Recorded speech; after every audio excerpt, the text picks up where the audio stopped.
Welcome to the very first episode of Why São Paulo, exploring Brazil's magic through its people and places. In this podcast, I'll dive into why so many are drawn to São Paulo, sharing stories highlighting this vibrant city's unique magic. For me, it all began with a question I hear often. Why São Paulo? As a foreigner, this question has made me reflect deeply on my own connection to this place and what makes it so special to many others. My journey to São Paulo started long before I even visited. Back in 2002, I began traveling to Brazil, gradually developing a deeper understanding of the country. One of the key moments that fueled my curiosity was reading Seth Kugel's Frugal Traveler articles for the New York Times starting in 2014. Seth, a travel writer who is also a New Yorker, lived part-time in São Paulo. He often referred to it as his second home. That struck a chord with me and determined me to experience the city myself. Around that time, I met my very first guest, Marcela Levy. Marcela is an attorney, mother of twins, and a children's book author. We met in 2012 while working at the same law firm in New York City and quickly bonded over our shared love of travel and exploration. Eventually, Marcela moved back home to Brazil and settled in São Paulo, giving me the perfect excuse to finally visit. From the moment I arrived, I fell in love with the city, and that connection has only grown stronger ever since. So let's dive into this first episode with Marcela as we explore what makes São Paulo such a remarkable place, from her unique perspective as a native Brazilian and mine as a curious traveler who fell under the city's spell. Morning, Marcela. It's so wonderful to have you here. My first guest. Thank you so much for joining me. Thank you so much for having me. Very excited. I'm going to ask you a question about São Paulo in specific. Do you have a specific spot or place that you go to that you'd love to talk to the audience about? So there's actually a place. It's called Praça de Milão. It's like a playground, a square. There's a fountain. It's called from Milan, which means Milan from Italy, because it was Milan that gave this fountain to São Paulo as a city. And it's right next to my house. It's a place that I went a lot with my kids when they were really young as babies. We would like set a little blanket on the lawn and like just play around and have like a picnic. And it's a place where on Saturdays there's a food fair, a feira that we call, which is great. And I think once a month on the weekends, there's also a fair. They have things you can buy, but also food. And so it's a place that unites lots of families and has a special place in my heart. That's why I like it so much. Well, thank you for sharing that special place with us. And I want to talk about something that is a concept that probably is unique to Brazil. I was last night trying to think of what we might have equivalent here in the U.S., and there are variations of it, but I want to ask you about the concept of identifying yourself by region. So, for example, you, to my understanding, and you can walk me through this, you are a Carioca, correct? Yes, correct. I was born in Rio, yes.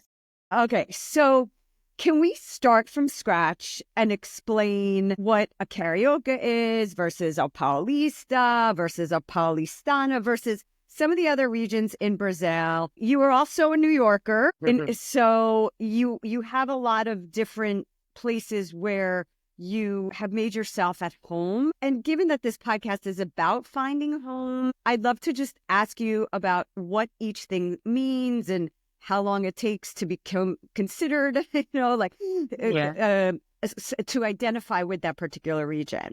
Perfect. Yeah. So in Brazil, there's even like some, I would say, like competition. So I'm saying, the Cariocas are better than the Paulistas. If I'm from Bahia in the north, I'll feel very like it's a big cultural identity. So there is a very specific, I think one of the reasons as well is because the accents are so different. So even though I'm living in São Paulo for 10 years, my accent is still very much a Carioca. So I'll say a sentence and everyone will identify immediately that I'm not from here, that I'm from Rio. There's a difference between São Paulo as well, being from the city and being from the outskirts. There's a huge accent difference as well. And it's funny. So I still say that I am a carioca. That's what I'm always going to be. That's where I was born and lived until I was 30 or 20, 27. So, of course, it's where I'm from, where my parents are, where I go every holiday, for the Jewish holidays, for Christmas, etc. So it's where I always identify. And I think that I have a very big part of me that's all about what Rio is about, which is the being more laid back, wanting to be outdoors at the beach and nature, even dressing up. Or you see, I don't have my hair. I didn't do like a blowout. Everyone in São Paulo has a blowout all This the is why time. we immediately bonded when we first met one another like 12 years Exactly. ago now. Exactly. Yeah. So I'm always with my hair is wet and I'm not doing lots of makeup and things like that. Running from place to place. I hear you. Exactly. Exactly.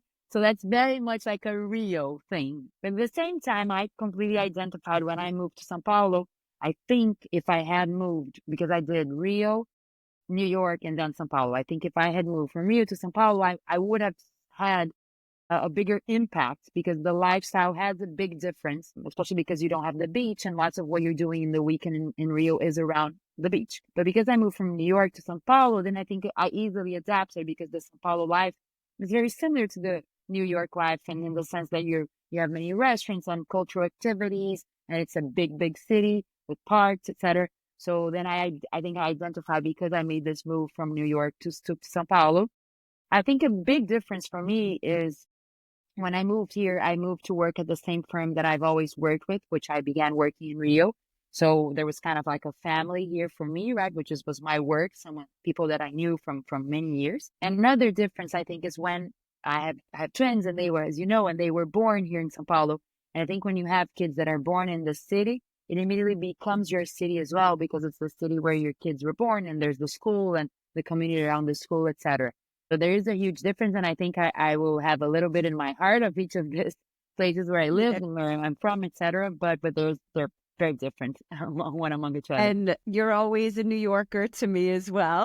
Exactly, and it's great when you make a move and you go back to the city where you once lived and you feel at home, right? So it's a very special feeling. Yeah. And can you enlighten me a little bit also with the difference, like what is the difference between a Paulista and let's say a Paulistano? What, just I think the difference there that. is the thing about being from the city and being from the state. So the state is huge. And if you're someone that came, like, for example, here in São Paulo, it's very common to say, oh, where are you from? And the person will say, he's from São Paulo, but not from the city. So he was born in the countryside and he came, for example, I'm going to do college in the city. And that's when we moved to the city.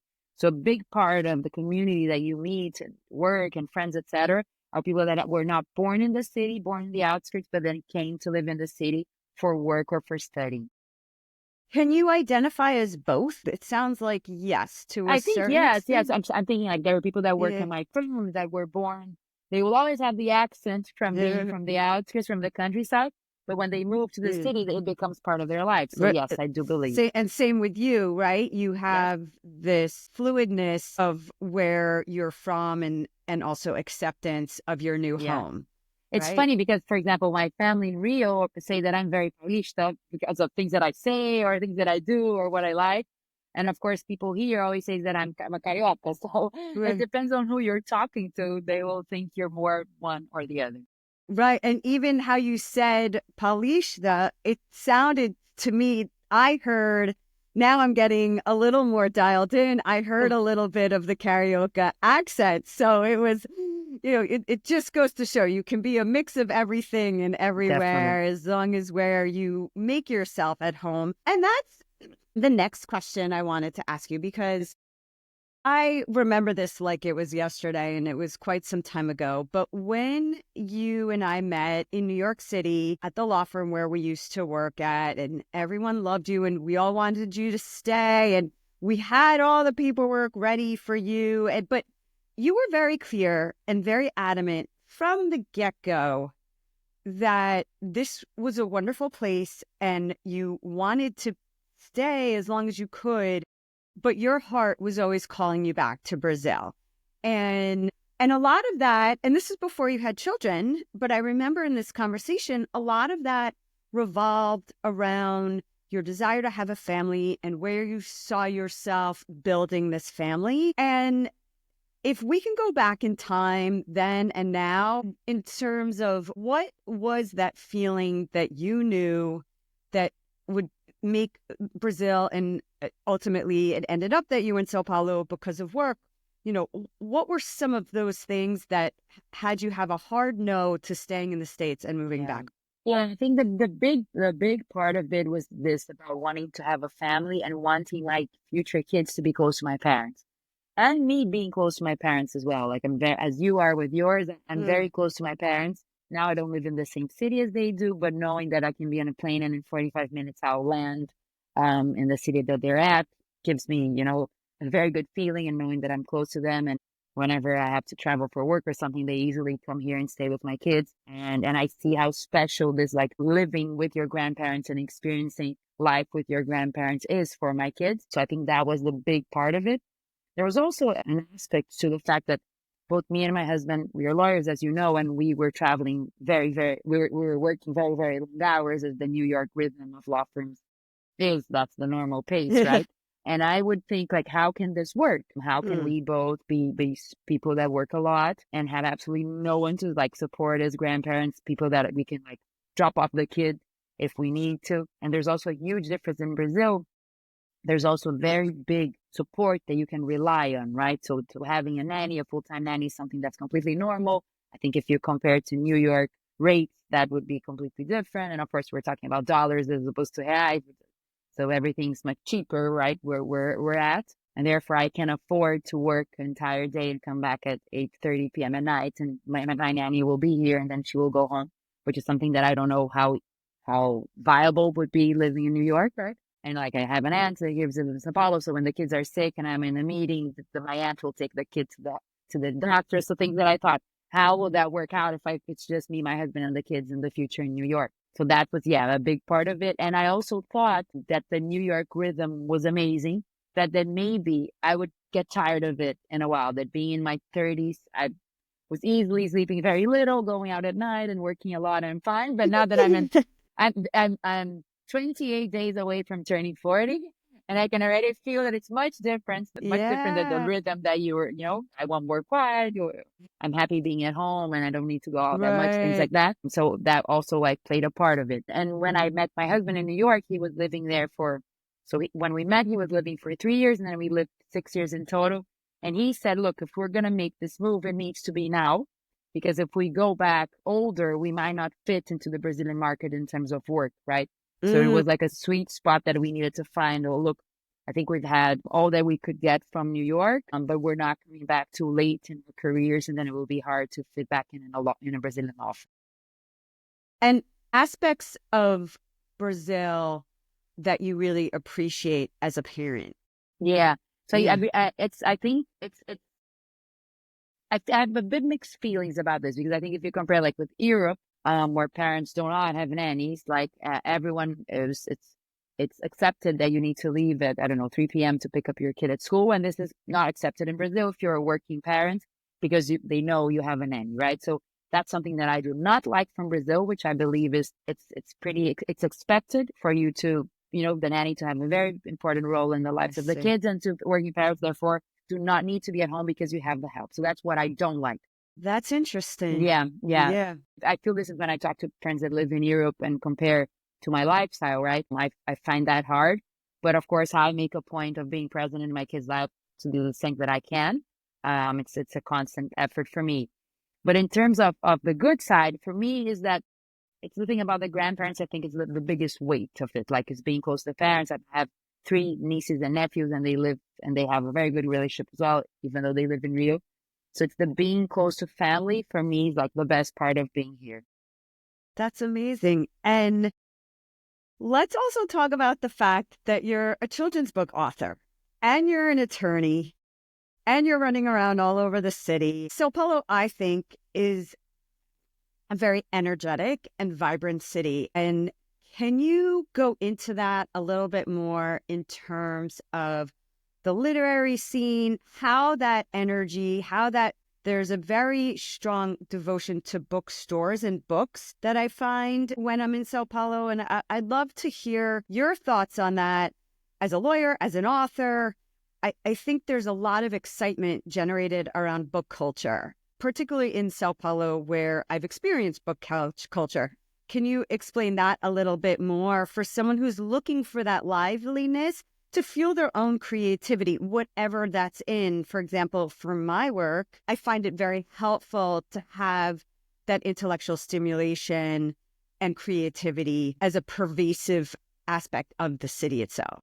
Definitely. No, it definitely is. And it's something that makes me really happy to see because, of course, we've past, 20 years been living a crisis, right? Where the bookstores cannot compete with Amazon prices, and it's an issue. But I do think that culturally, everyone in São Paulo is aware of the fact that bookstores bring us lots of good things and that we need to make an effort to keep them alive. So I see bookstores opening all the time.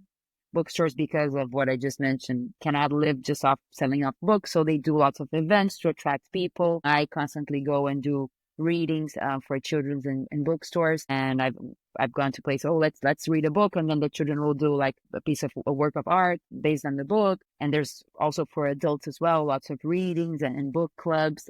Yeah. So I'm very impressed of how lively this book scene is, especially in the children's sector. So, for example, in New York, I know of one children's bookstore. In São Paulo, like exclusively children's books. In São Paulo, I think there were like 6 or something. So It's like impressive in a city to have so many. And as I mentioned, they have to constantly be doing events to attract people. So this Saturday, I went to an event in a bookstore, and there was a book that had the illustrator of the children's book had used dirt to make the illustration. So it was very beautiful, very artistic. And basically, the activity they proposed that all the kids would draw their feet and hands with chalk on the sidewalk, and then we would paint with the same paint that she used to paint the book, which was a mix of dirt and water, the feet and the hands on the sidewalk. And it was so like, look, it's such an amazing activity because we're using our bodies and you're living in the outside, right? Which is something that we lost a lot, right? Because of security, because of lots of things. Like when my parents were young, they would like play soccer on the streets, and now we all live inside big buildings and we don't live on the street that much. So every time that I have something that involves the kids being on the street is something that I really appreciate. So that was just an example of something that we did, which was in a bookstore and was a wonderful thing that I did on a Saturday with my kids. So it's something that I always plan at least one day per week to be in a bookstore. I think you find out new things. I love going up to the person working at the bookstore and saying, look, tell me what are your favorite books? And then you can, you get to know the person. If you ask that to someone, they will always have something to share with you that you learn. So yeah, I'm very happy about it. And I can mention some bookstores. So there's a bookstore. Please. So in Centro, downtown, which is big, like there's an art scene, there's bookstores, and there's this place called Mega Fauna, which is beautiful and amazing. This historic building called Copan. So in the same building, you have like a very nice bar, have some bars around. You have Dona Onça, which is a famous restaurant, typical Brazilian food, etc. And it's something that you can go and so you see the books, and there's many events with authors talking, and you have a drink, and you have some food, something that I really like.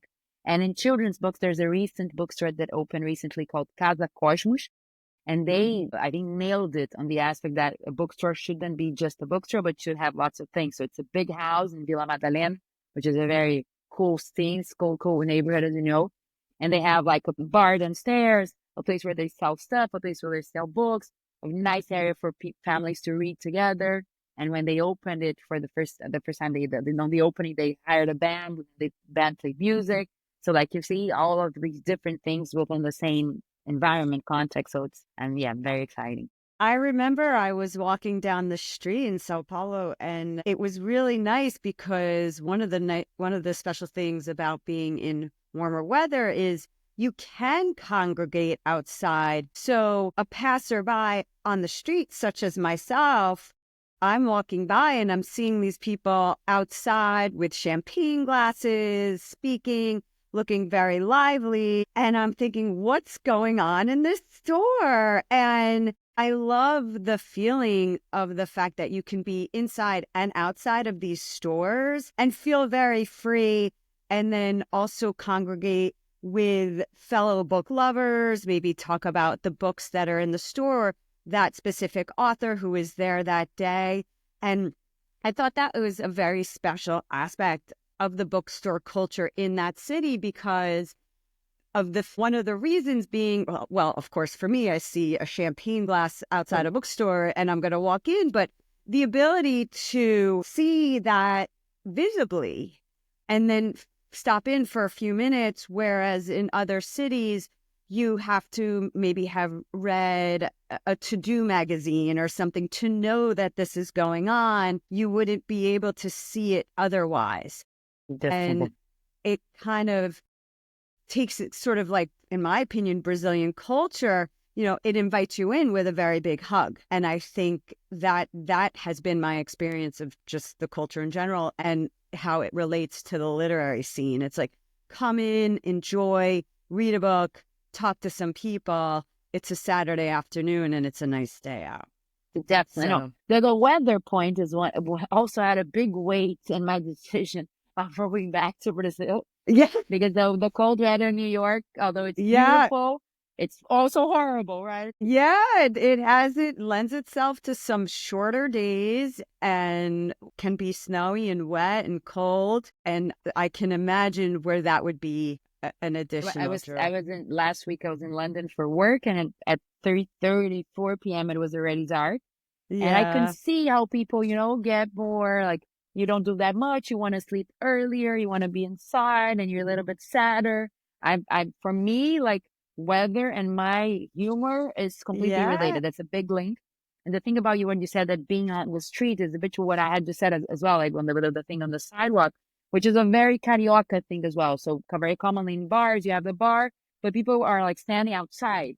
There's a neighborhood in Rio called Urca, which is where my mother-in-law lives and where I was born as a baby. I lived there as well. So it's a beautiful, beautiful scene. You're next to the ocean and you see the Sugarloaf, and there's many bars and people are just sitting down on this little, what we call mureta, which is like a little stone thing right next to the water.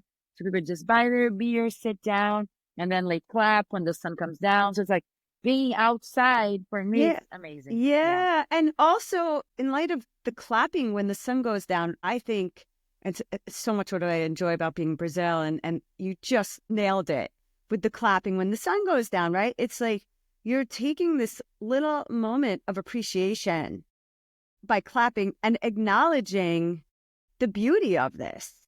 And that's a collective thing. And I think we all find that and try to do that ourselves. But another cultural element of this communal enjoyment of gratitude is really something special, and just throughout my experiences that I've had in the country.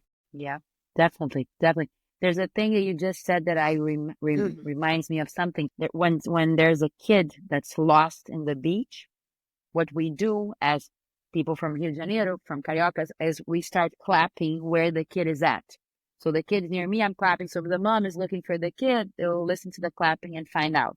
So this, for me, when I see the scene, it always makes my heart warm. Of course. It's like everyone acting together, that's so interesting. I'll have to pay attention to that aspect when I'm there. Yeah. That is so cool. And do you have any advice to visitors or new residents coming to the city? I know you were a plenitude of advice for me in so many ways. So I'm sure you could write a book on this topic, but if you have one or two ideas that you think would be helpful in terms of enjoying São Paulo. Yeah. So I think São Paulo, because many people were not born in the city, is very different from Rio in that aspect. I think people in São Paulo are very welcoming to people from abroad. So there's lots of foreigners, lots of people that were not born in the city. And this is completely different from Rio. So in Rio, I would bump into people I know all the time. Oh, I went to school with this person. It's a smaller community in a sense. And here, I think it's more welcoming because of this, fact that not everyone was born here, and a small part of the people were actually born in the city. On the other side, it's a tough city, right? I remember as soon as I arrived, I was a bit lost. There's so many neighborhoods. You don't really know which are the good neighbors and which ones are not. You can have, as I think in many cities, like within the neighborhood, very good streets, and then a street that looks shady and you don't want to live there. So I was very overwhelming for me. Like, how can I figure out how to understand this? Finding the place to live. I remember, this is 10 years ago, but I remember it had a big, impact on me, and I was very worried about, fitting in, etc. So I think it's like, take it slow, it won't be easy. I think that's the number one advice. Like, it's a huge city, so it won't be easy until you figure out your bearings, especially if you're coming from a place where you don't speak the language or you speak little Portuguese. It's an issue. Like, many Brazilians speak English, but the taxi driver might not speak English, etc. So you might need, and better than I do at that point, right? You need to accept that not everyone will speak great English, but I think in general, people are very welcoming and they want to help you. And there's a thing in Brazil that we really appreciate foreigners. It's even a thing it's criticized about us. We think everyone that comes from abroad is better than what we do inside the country. That's interesting. Yes. So there's, for example, my sister-in-law, she's half Japanese, half Swedish. And when she lives in Rio, when she first arrived in Rio, she was like, oh my God, everyone's so nice. They offer me to inviting me everywhere because she's a gringa, right? And they're all like, oh, she's from abroad. That's very special. So this is something that's good for foreigners, right? Maybe in contrast to other cultures that do not accept people not speaking the language. I'm thinking, for example, France that I've been a couple of times for work, and I'm like, horrible French. And they're like, you have horrible French. I don't think that would happen here with the gringo, right? We would be like, oh, let me help you, etc. So I think that's very good aspect of it. So coming from New York and coming from Rio, something that I had initially, I don't know if trouble is the right word, but I was like, where's the beauty in this city? I was used to the beauty of the beach, nature, and that I wouldn't find here, although there are other parks. Nothing compares to looking out of your window and seeing the water of the ocean, right? And coming from New York, which is, although there's no ocean, but the buildings are beautiful, right? The architecture is beautiful. And you don't see that much in São Paulo. In São Paulo, there's many ugly buildings and not that much of nature. So when I first arrived, I was like, oh my God, like, where do I find the beauty in this city? And it's living here that I started finding the beauty because, of the connections that I make. And for example, I talked about the Praça de Milão. I started seeing, this is a beautiful place. Although this is not the ocean, this is beautiful. So also, I think it's a place that you learn how to love through time. Yeah, and that's something that is inherent in you, right? To appreciate all of these moments where it's what grows, right? It's that sun going down over the ocean. You've learned how to do this your whole life and say, okay, I'm going to find a beauty in whatever moment that I'm in, and this is where I'm at right now, and these things are really beautiful to me. I mean, something for me that's very unique to Sao Paulo is all of the street art. I often can just look up and see a lot of different art on the streets. So that sort of helps me sort of take a moment and say, wow, like even just a small little area that might have some graffiti on it, and that looks like the art scene is like unbelievable. If you want to go to a museum or a gallery or an art exhibition, there's a different one every single week. It's funny. I on my Instagram account where I talk about children's books, I sometimes also say things that I'm doing with the kids, right? Oh, I went with the kids to this exhibit or to this museum or to this play. And people that do not live in São Paulo and live in other states of Brazil, they're always like, oh my God, how much offer, the city has in terms of cultural things. And it is unbelievable, right? You are absolutely never bored. And I joke that if I throw a party in a restaurant on a Monday in Rio, no one will go. They'll say, Monday? I'm not going out. I'm going to sleep. And if I throw one in São Paulo, it's going to be like a line at the door. People go out. They like to party. They like to have drinks. They like to go out and eat. They really appreciate good food. So that's very good about the city, right? We always have something to do and something to learn and some new thing to see. All right. One last question for you. Can you let us know the names of your books so that the audience can find them and of course go to a bookstore and engage with the literary community? Of course. So I have 2 children's books. They are only in Portuguese. I have plans of translating them, but have not put that plans in motion. So the first one is called Enquanto Você Não Chega, which means while you're away or while you haven't arrived. which is a story about the working mom. So the mom that's working out throughout the day and whatever happens in the kid's life, all the mom's not there. And the second one is called A Espera por Você, which is the wait for you, and which is the story about a kid telling us how he was born after the mom and the dad went through IVF. So it's a story about, kids being born in a different way, which is something that I went through to have my kids. And yeah, they're available in bookstores, and it's always a huge pleasure to go into a bookstore and see one of my books there. Yeah, so exciting. So if you're into children's books, please do look for them in the São Paulo stores. Yeah, and would love for you to have an author event, Definitely. I do readings from time to time, and I read my books as well as other books, and then it's a moment that I cannot give autographs, whatever meets my little readers. And of course, when I launched the books, I did a big signing event, which was very nice and a very, very moment that I will always treasure. Yeah, well, thank you so much for joining on this very first episode, and I look forward to seeing you soon. Definitely. Me too. Thank you so much for having me, and I wish great talks in this podcast. Thank you so much for tuning in to the very first episode of Why São Paulo, exploring Brazil's magic through its people and places. I hope you enjoyed exploring Marcela Levy's unique insights and stories about this incredible city. If you found this episode interesting or inspiring, please share it with friends or family who might also be curious about São Paulo and the depth of the incredible aspects of life in Brazil. Don't forget to rate and leave a review wherever you listen to your podcasts. It really helps others discover the show. I'm so excited to continue this journey as we uncover more of what makes São Paulo and the country of Brazil so magical. Until next time, take care and keep exploring.